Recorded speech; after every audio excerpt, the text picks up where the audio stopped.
Hello, everybody. I'm Ed Parcaut here with Brian Galke, and we are Aces 53. And today is Thursday, so we have a Joker today. And I know everybody thinks it's Brian, but he does like So Batman, but he's hurtful. the Joker. Is it hurtful? Are you gonna cry Hey, for me? again, you forgot to say again, Ed. Come on, Again? What's again? cry again. Oh, cry again.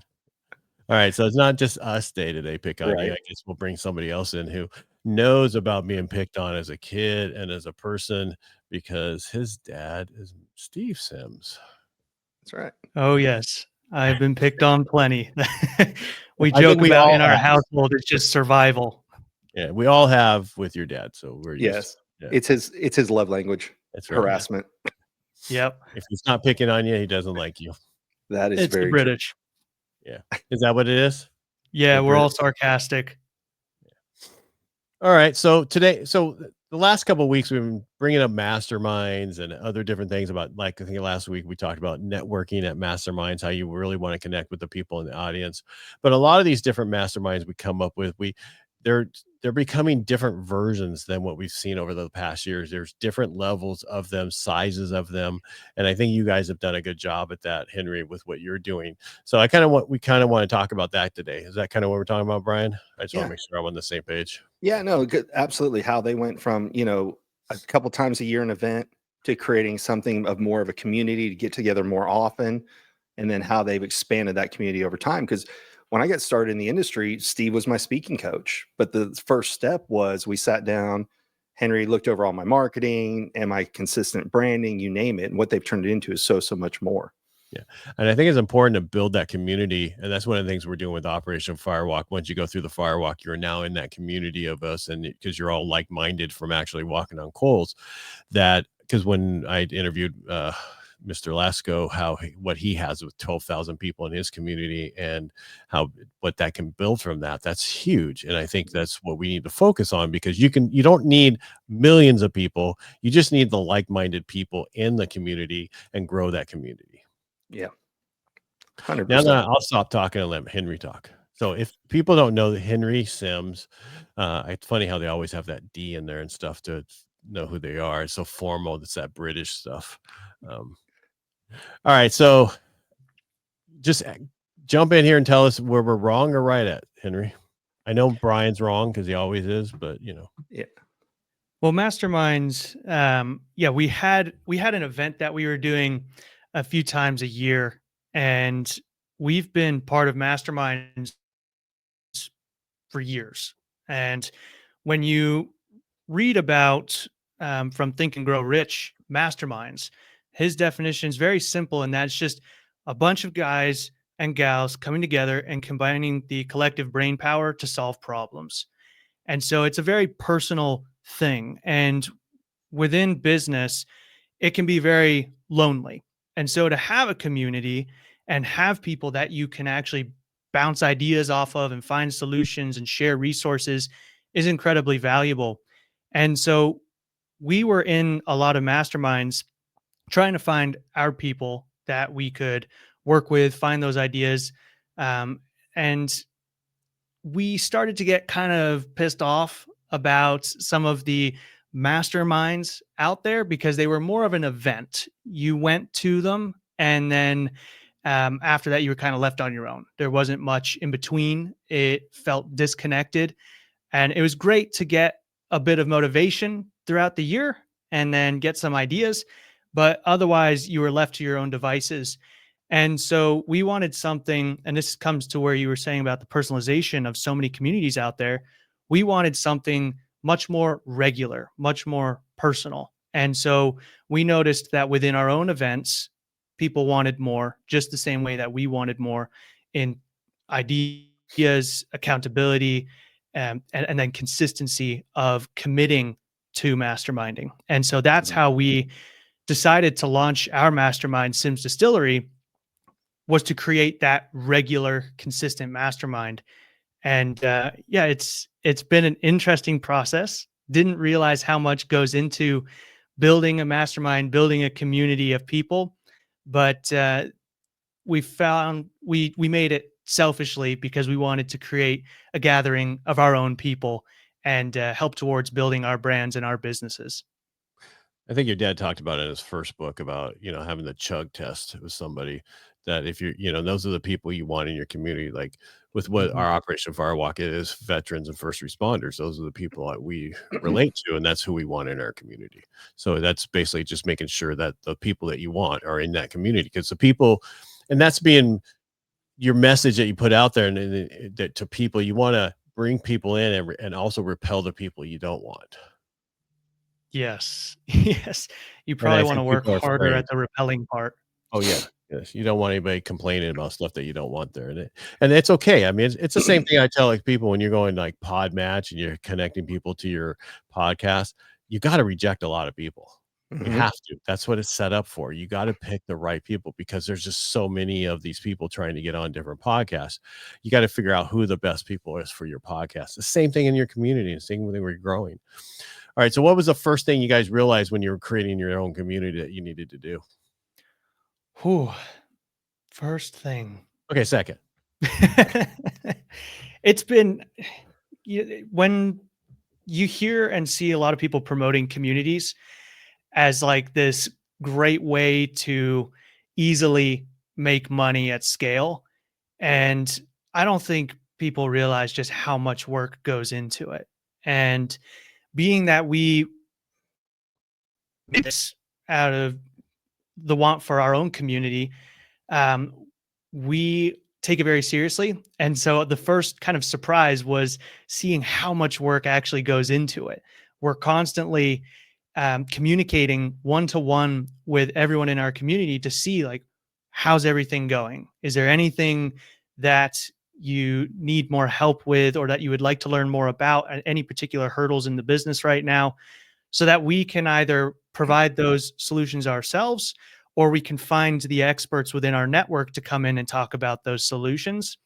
And so just the work that goes into keeping a finger on the pulse for everyone in there through all these unique personalities, unique positions within their business, that's one of the toughest parts, is actually keeping tight within it, which is why we um, aren't trying to scale this to something like 1,000 people or whatnot, because we want to be able to keep it tight and know what everyone's working on.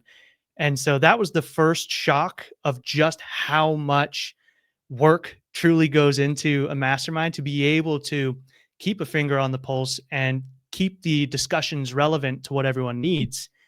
Um, and yeah, just seeing how unique it is, that it's not just a matter of putting a calendar event in there and like, all right, see you next week or see you next month.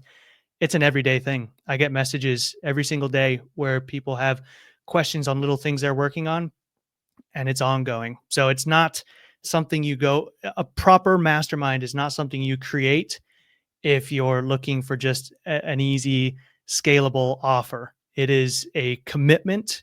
And that has been a beautiful thing for me, because now I've had to step into the highest position of leadership that I've ever had to before, because people are coming to me for advice or for connections and resources. And it's one of the biggest fires to keep me ahead and constantly trying things and seeing what I can find to be able to bring those findings to the community. So it's been good to see the shock of how much goes into it and how much you need to pay attention. But at the same time, it's pushed me harder than beforehand to stay ahead and stay committed and lead by example within the community. So it's not a light task if you want to build a mastermind. Well, one of the things that I do like, kind of like they would say, if your coach doesn't have a coach, then should you be coached by them? I do appreciate the fact that not only do you guys have multiple masterminds and different levels of it, but you guys are in different masterminds at the exact same time. Because anybody who isn't having a coach, isn't a part of a different mastermind, you just wonder, is their information still accurate? Are they out of touch with reality? There's just like some coaching programs are, I am the guru, I'm the only one who will be on here. What I don't like any of that. I like masterminds and coaching programs that bring in other coaches and outside consultants to come in, talk, you name it.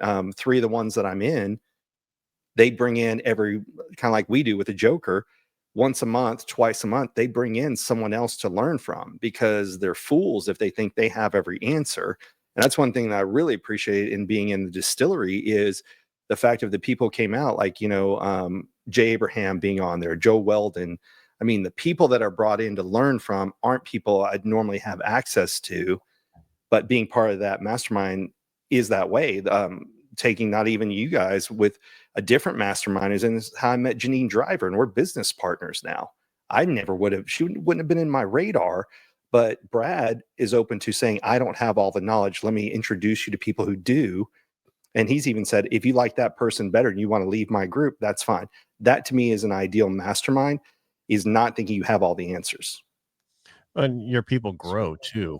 I mean, Mhm. they sometimes, it's like having a coach. You someday want to surpass that coach. And if that's a perfect coach or mentor, that's what they want, because you can't always handle everything that person has. So eventually somebody might need to grow.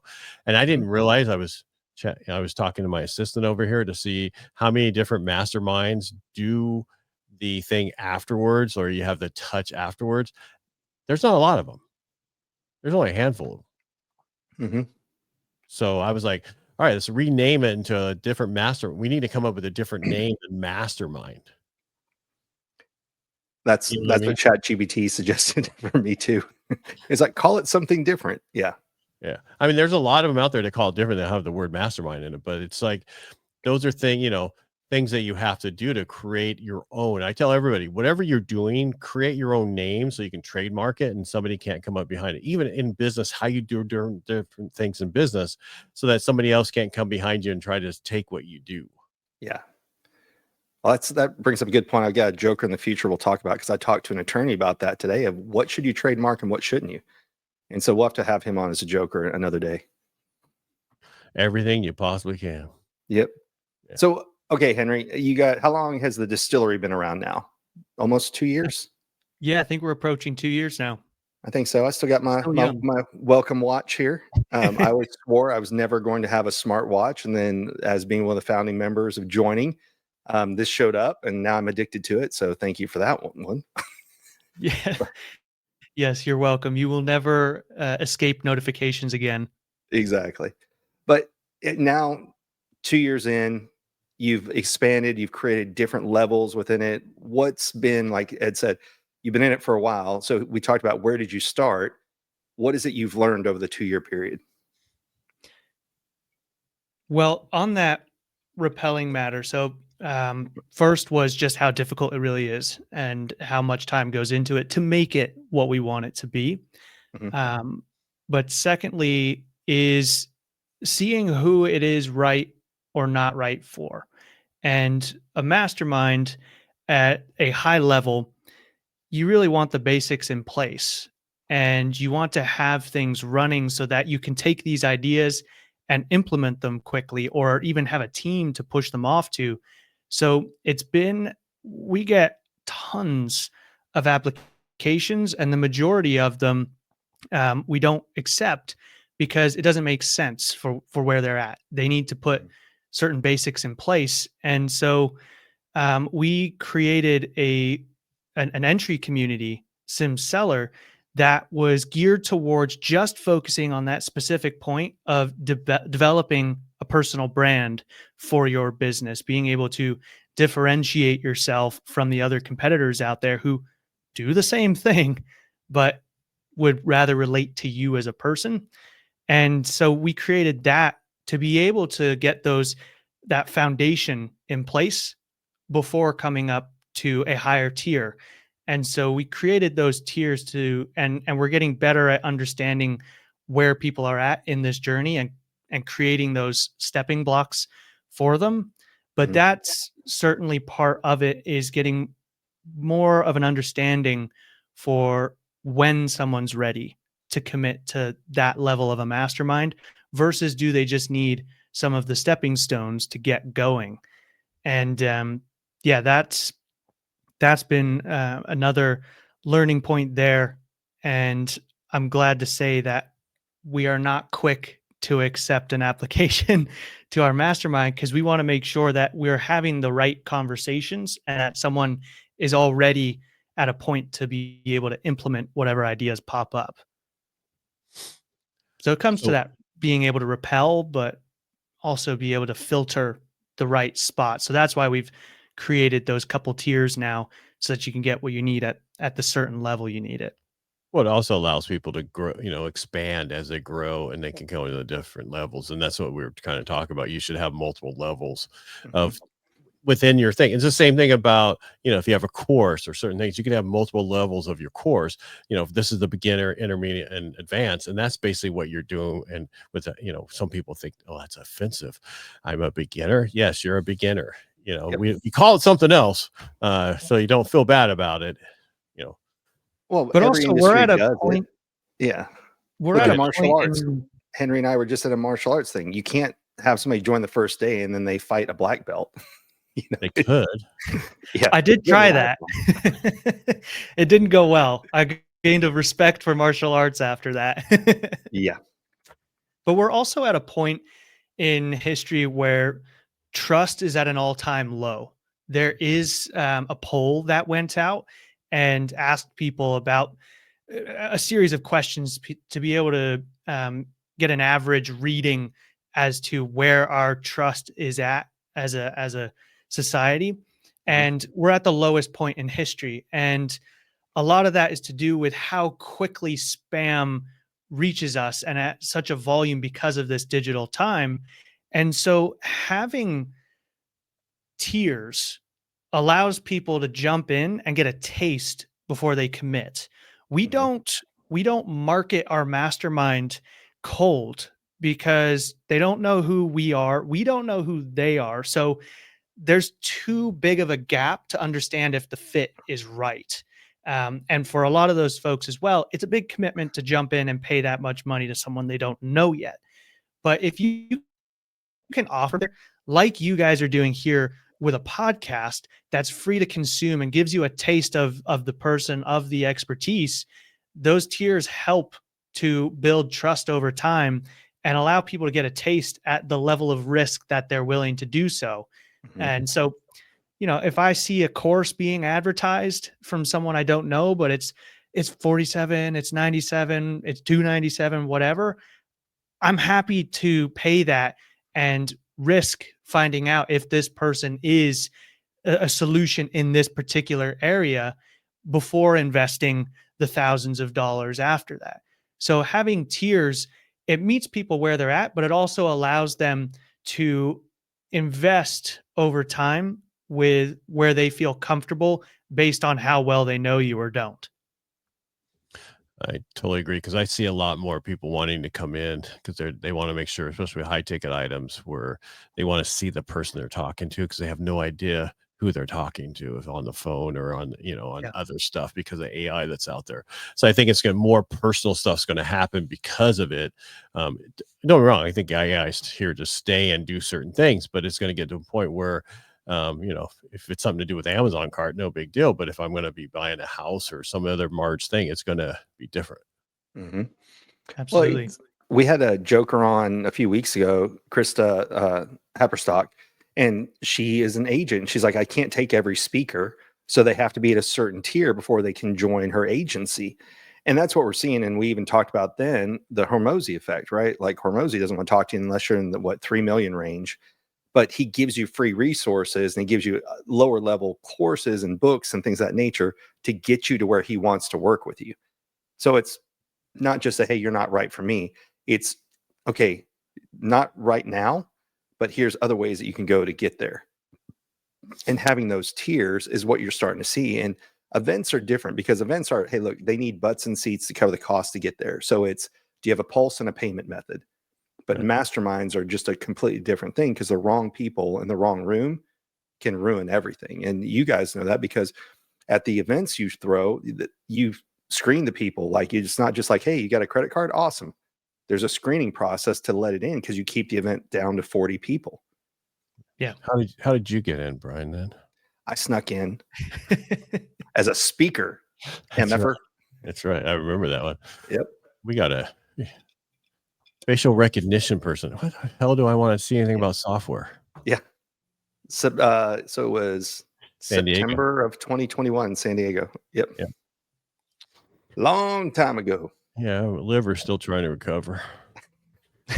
That's the day Henry was supposed to go get us McDonald's at 4 a.m, and I had to leave for a flight at 6. They did. What do you mean supposed to? They did. I had to leave before it finally showed up. Yeah, well, you missed it. It's because they had to go take scooters to go get it. That's right. Yeah, a long lot time. goes on at Let's these stay events. professional. Let's stay professional. Yeah. No, I just think it's really important to. I mean, like if you look at my industry, the mortgage industry, we have mortgage conferences, right? Which is basically you go there, listen about stuff, and then it's not the same thing. A mastermind is more close knit, and it's many different things that you can build. I think it's important to go to masterminds to get that information you need that you can bring back to your industry and do them in other industries. So that way, because you might want to bring something back to your industry that isn't out there yet. And then you can make the change to where you stand out other than other people. That's why masterminds are so much more important. Plus the fact of the afterwards, the connection, because it's a smaller event. You'll pay more for them, but it's a smaller event because of that. Yeah. You get a lot of personalized solutions. Like you said, we go to an event and it can help pose a good idea, but that's where it stops and you're on your own from there. And so and YouTube is similar. We can go on there, we can search something up, we can watch a video that poses a good idea, some good information, but then again, we have to work with it. Mastermind's there to go deeper. So if you're in a mastermind or have been in a mastermind in which you can't ask a question, then it's not a mastermind. It's an event. It's a course. It's a workshop, whatever. It isn't a mastermind. So discussion and connection is truly the heart of a mastermind, because that's where you're able to really mold the ideas into your particular scenario. So, there's a lot of valuable stuff out there. And I think community is becoming more and more valuable with the amount of businesses out there, the amount of new tech coming about, new strategies. There's always new tactics. It's good to have a community that can tell you if they've already tried something and failed at it, or if it's worked, and pose new ideas, provide the resources, and just have your back to make sure that you've got a bit more of an advantage to succeed and a bit of a safety net if you start to fall. And that's what a mastermind should do for you. What I like about it is when you go to masterminds, especially because mostly you go to things that are curated towards the same thing that you're in. So, for example, if it's one about small business owners, speakers, whatever, it's people in that industry who have educated questions and answers for you. Versus when you try and talk to people who don't do that, and your regular friends who have like 9-to-5 jobs, they give you all kinds of questions. I call it rectally retrieving them, because they're pulling stuff out of their butt that they've never done. And that's their advice for you. And it's bad advice. They mean well, but it's uneducated advice that they've never tried, but they thought it worked for them. So Yeah. now we get to talk trash on Ed. Okay. But yeah, love your friends, love your family, things, but people who haven't done what you are trying to do aren't the best people to give you advice. Yeah, absolutely. And we're a different breed. Like Yeah. we expect more. We're wired a little differently. And so our ambitions are typically not widely accepted. Right. And we're looked at as a bit crazy. So when you're around those same kind of crazies, it's very comforting but also very motivating. But that's why there's multiple masterminds out there. And Ed, you already alluded to it, that there's a mastermind for you now that works. It fits where you're at. It fits what you need to know. It'll get you that next step forward. But once it doesn't, move on to the next. Find another community, find another coach, find what serves you. And it can be specific to that lane of expertise, or it can be more broad. There's so many out there. And that's the beauty of this digital era, is you can go on YouTube, you can listen to people, you can listen to podcasts, you can find the kind of people you resonate with, and then join their community, get what you need, connect, and then move to the next step, whatever that is. All right. So I have a question. Sorry, I realized, I've been on this forever today. If I didn't turn on the fan, my camera was going to die. The heat overheating. You're not that hot, Ed. I am, but yeah, I told you I lost 60 pounds, so of course I Ugh. am.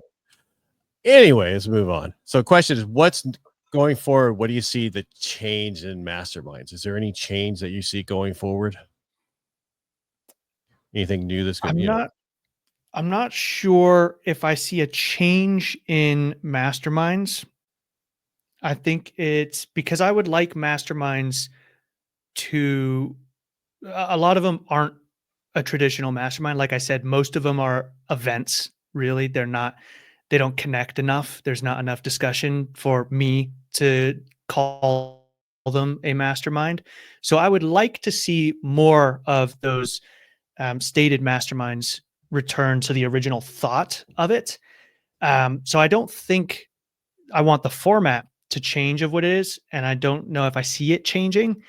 Instead, I think we're just going to become more sophisticated as people looking to join masterminds as to what's involved or what's out there, and need more of those levels to consume, more ways to connect with someone, learn what they're about before making that jump.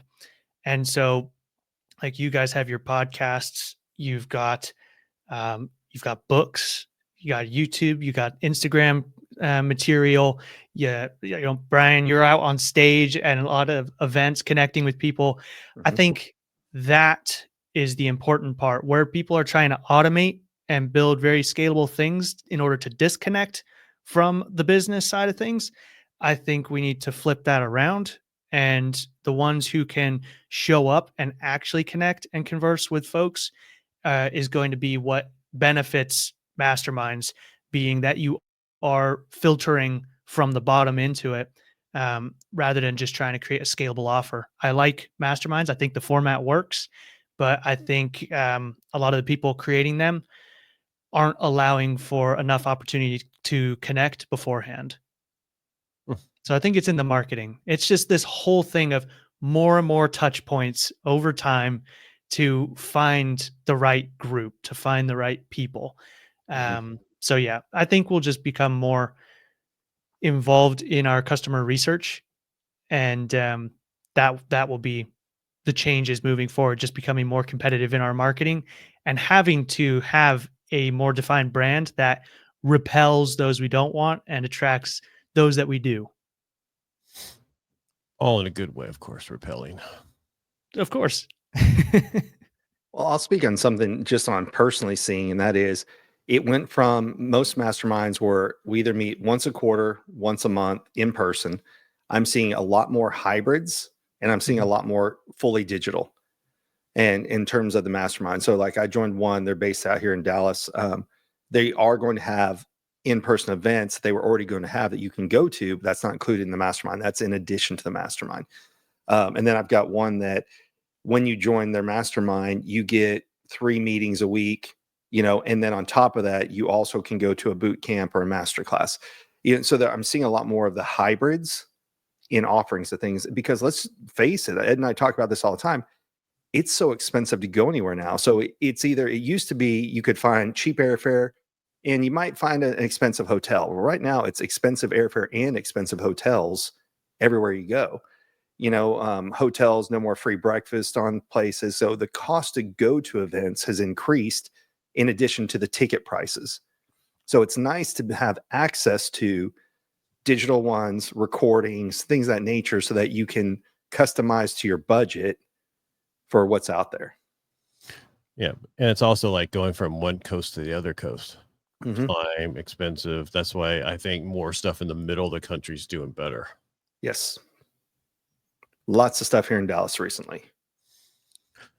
They just got that problem. Humidity. Yep, it's not well, good news is you're inside, but you don't want to be here that much during August. It's quite bad. If I had August, hair, it'd be frizzy. September, Yeah. July. The worst, and this is, I know we're ADD now. When I used to work in the old industry, they had a conference in August in New Orleans, and all the events you had to walk to get there. Bad idea. Love New Orleans, love walkable cities. You do not want to be in New Orleans in August because you just drip in sweat. You are covered by the time you walk anywhere. And of course, it was a lot of officials and things of that nature who were trying to wear their suit and their jacket and everything. And they just show up just drenched top to bottom. So WOK. Yeah. It was just, miserable. Fuck. Yes. Miserable time. Love New Orleans, not from July to October.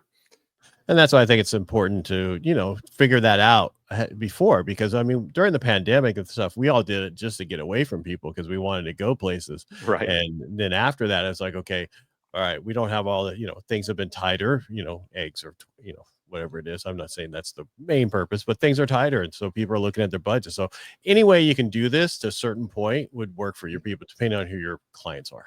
Yeah. Well, and, kind of like we were talking about before. So I'm in the distillery with Henry and Steve and other people. You and I met through the speakeasy. I still go to the speakeasies too, because even though I'm in the distillery and I have access to a lot of people, you can't replace that in-person part.